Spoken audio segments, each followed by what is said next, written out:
जारी की। New guidelines क्या है, इसको जानने से पहले हम डायरेक्ट सेलिंग के कुछ नेगेटिव फेज के ऊपर बात करते हैं।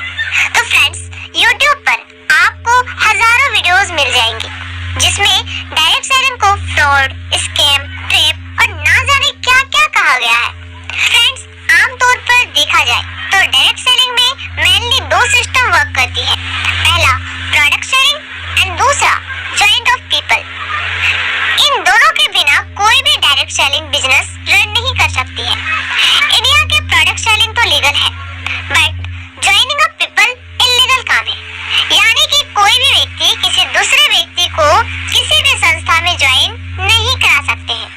ज्वाइनिंग करने वाले सिस्टम को पिरामिड सिस्टम बोला जाता है या स्कैम बोला जाता है। इसलिए नेटवर्क मार्केटिंग भी पिरामिड स्कैम के नजर से देखा जाता है। बट 21 जून 2023 को भारत सरकार ने एक न्यू गाइडलाइन जारी की जिससे आप ओपनली ऑल इंडिया में काम कर सकते हैं। फ्रेंड्स, अगर आप आज से पहले ओपनली वर्क नहीं कर पाते थे, लोग आपको स्कैमर या फ्रॉड कहते थे, तो अब आप उनको जवाब दे सकते हैं।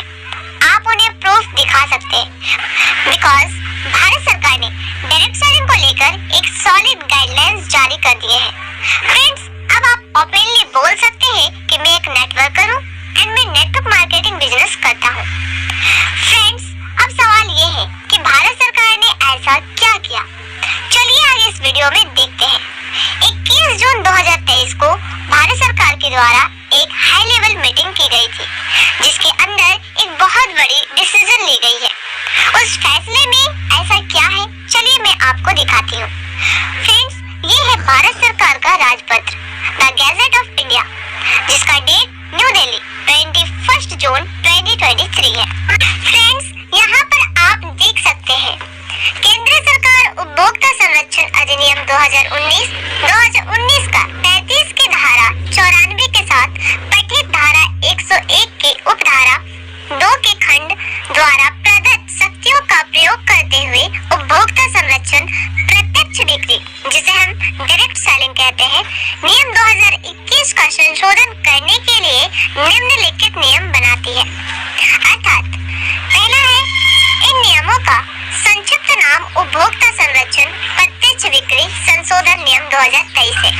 ये राजपत्र में उनके प्रकाशन की तारीख से प्रवृत्ति होंगे। दूसरा, उपभोक्ता संरक्षण प्रत्यक्ष बिक्री नियम 2021 के नियम 3 के उपनियम में एक है।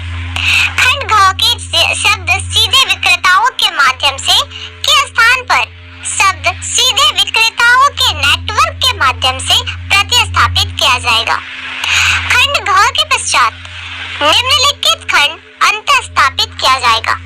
अर्थात विक्रेताओं के नेटवर्क से किसी प्रत्यक्ष विक्रय इकाई द्वारा निर्मित प्रत्यक्ष विक्रेताओं का एक नेटवर्क अभिप्रेत है जो माल या सेवाओं का विक्रय केवल ऐसे विक्रय के प्रतिफल प्राप्त करने के प्रयोजन के लिए करता है। इस गाइडलाइंस को जारी करने वाले संयुक्त सचिव, जिनका नाम अनुपम मिश्रा है, इसी चीज को नीचे से इंग्लिश में भी लिखी गई है। यानी कि network marketing and direct selling को भारत सरकार ने पूरी तरह से एक्सेप्ट कर लिया है। नेटवर्क मार्केटिंग भी एक तरह का बिजनेस है जिसे भारत के संविधान में अंगीकृत कर लिया है। अब किसी भी डायरेक्ट सेलर्स को ये चिंता करने की कोई भी बात नहीं है कि कंपनी बंद हो जाएगी या बर्बाद हो जाएगी। फ्रेंड्स, अगर आपकी कंपनी लीगल है, गवर्नमेंट गाइडलाइंस को फॉलो कर रही है, तो भारत सरकार के द्वारा आपकी कंपनी वैलिड है। फ्रेंड्स, आप डायरेक्ट सेलिंग बिजनेस को एज ए करियर चुन सकते हैं और सफल भी हो सकते हैं। सो माय डियर फ्रेंड्स, जैसे कि मैं बार बार कहती हूँ कि हमारा आने वाला समय नेटवर्क मार्केटिंग का है।